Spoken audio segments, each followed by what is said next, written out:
This episode of The Young Turks is brought to you by Jack Threads.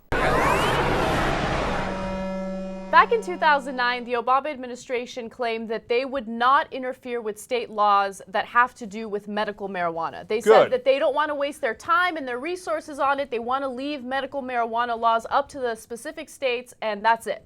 Well, it turns out that he has completely changed his position on that. And back in March, there was actually a raid at 26 dispensaries in Montana. They said that they had probable cause to believe that the businesses were involved in large-scale trafficking.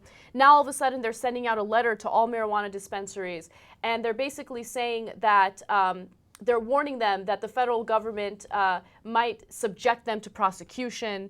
So all of a sudden, all of these marijuana dispensaries are scared because they're protected under state law, but the federal government all of a sudden is getting involved again.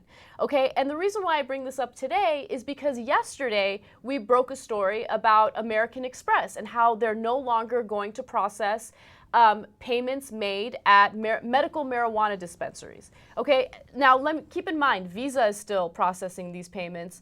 MasterCard is still doing it, but American Express all of a sudden has changed their stance on it. Right. So, look, I don't know why he's doing this. There's no need for it. I don't think anybody's clamoring for get tougher on, pot. And look, the part that bothers me the most is going after the regulators.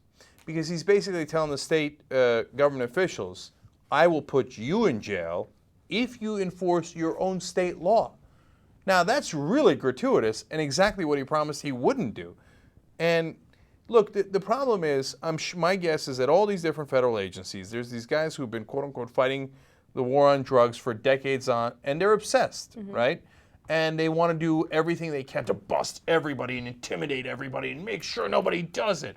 And they come up with proposal after proposal, I'm guessing, right?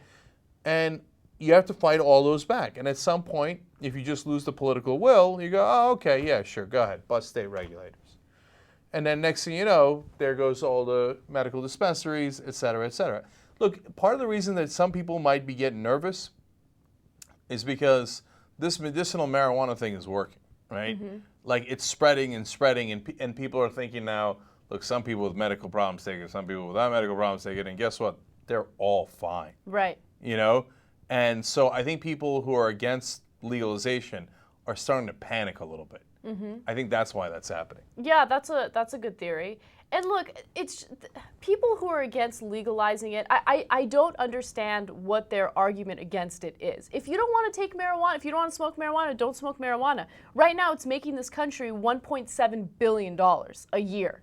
Okay, which is a significant amount of money. Legal sale of marijuana. Legal sale of marijuana. Right. Okay. It's obviously providing jobs. Okay, it's making money. I don't understand what your issue with it is. If you have a moral problem with it, then you don't smoke it. Okay, that's it. Put the doobie down. That's the problem with so-called moral people. They don't want you to have free choice. They want to impose their morality on you. Right. Like, look, we've gone over this a million times. I don't know why you would ever care. So a guy is smoking pot in Arkansas right now. Who cares? How does it bother you? I don't understand it at all. Jack Threads is a new sponsor for TYT. They're a members-only online shopping club, but because you know us, you're going to get in. Aren't we cool? But here's a key part to it, 80% off. Hello, up to 80% off of some of the top apparel lines in the country. Game over. Right. So go to jackthreads.com/TYT because it's free to join, and you get all those discounts, and you avoid the pain in the ass. The ending of this commercial is a little schwang wang wang.